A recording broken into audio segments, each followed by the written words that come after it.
Hey folks, I am driving through the mountains of West Virginia on my way to go see Matt Ball. Okay, starting out today, we're going to put in here at the take where we're putting in, and we're going to go probably 2 miles or better upriver before we do our float, and that's going to give us a chance to fish more water instead of just putting in and floating down.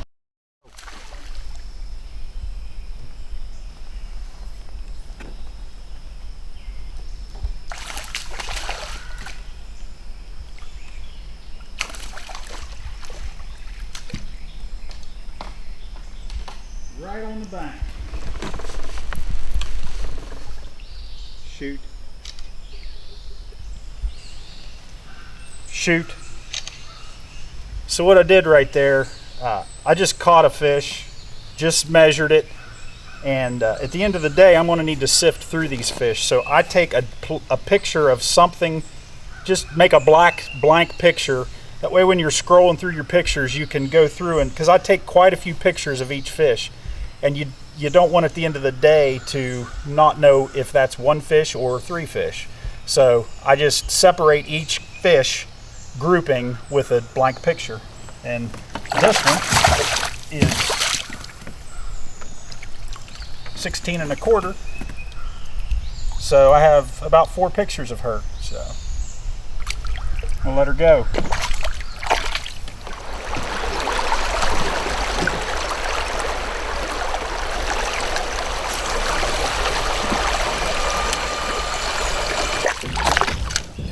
Another little one.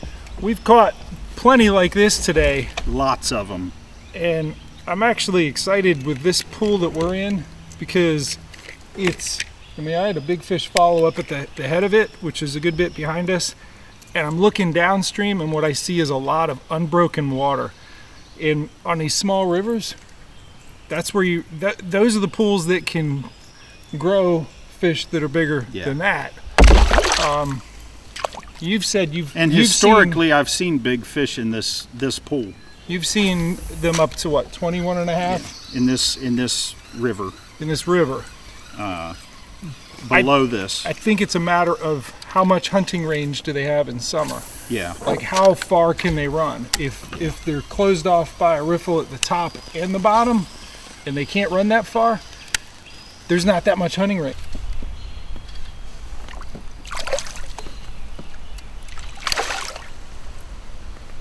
So right here's what I caught that one on. This is a Z-Man Finesse Shrooms head jig with a blue skirt and a Z-Man TRD. It'll stand up on the bottom when it's in the water. So that's what I caught it. I'm gonna go ahead and let this one go, and then we'll talk a little bit about finesse fishing.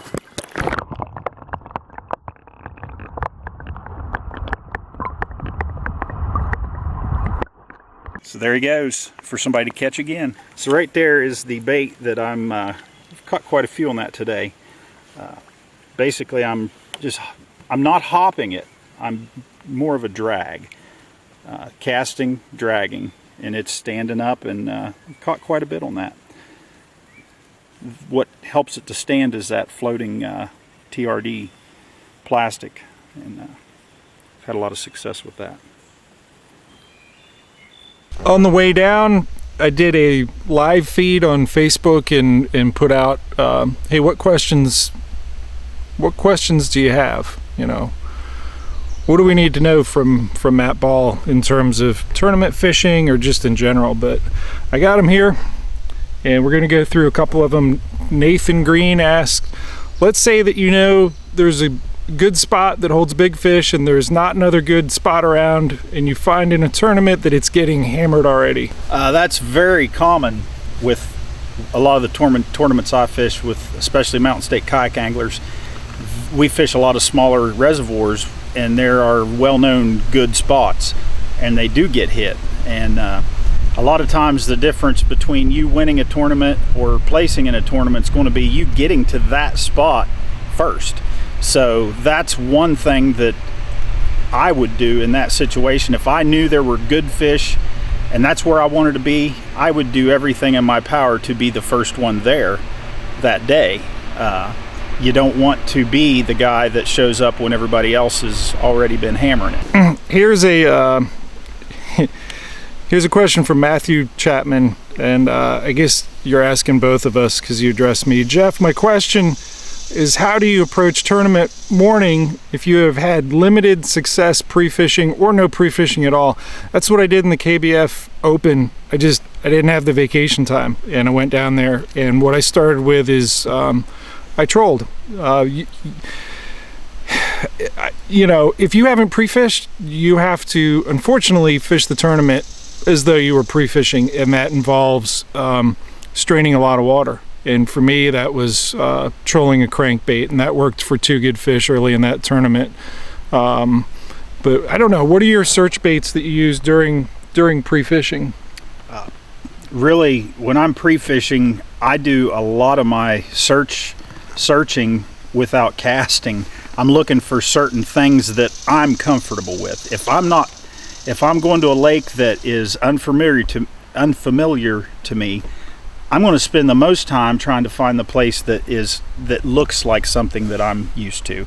I'm not going to, for example, at Kentucky Lake, I'm going to find the smallest water and the skinniest water I can find because I know how to fish that. I'm not going to go out and try to start ledge fishing day one on the tournament because I'm not a ledge fisherman. So I'm going to look for the things that I'm comfortable doing. Nathan asks, composure during a tournament, how do you keep it? How do you stay positive and not frustrated when things aren't going your way? I lose it all the time. I lose my composure. I start fishing faster than I should, and that'll just destroy. If you're on in particular with a finesse bite, if you're fishing fast and you're catching fish, it's usually not a problem. I have trouble downshifting. And finesse fishing, you know, wins a lot of tournaments. So how do you address that? The way I'll find myself on tournament day, if I start out and I'm trying to get, let's say it's a 3-fish tournament, I'm looking for just to get 3 fish under my belt. That just it eases the pressure off of me. I may not find the 3 biggest fish, but I'm going to go out and I'm going to try to get 3 fish. And then that takes a lot of the pressure off. Now let's say I don't have those 3 fish. Sometimes the best thing that I've done is just pull over, stop, collect yourself, just kind of take a deep breath, because when you start hurrying, when you start panicking, you just start going completely off of what you know how to do. A lot of times you've probably put the homework in, you've probably pre-fished, you probably know what to expect, and when it's not working, you might just need to tweak it a little bit. And if you completely abandon your plan, a lot of times that's when things, for me, if I'm not a power fisherman for the most part, so if I'm going to go out and I'm not getting the finesse bite and I start throwing big crankbaits or whatever, I know I'm panicking then. So, and then I'm not going to do well. So I guess that's what I'm going to try to stick with what I know and try to what I'm comfortable with, and that's going to give me the confidence and keep me relaxed, you know.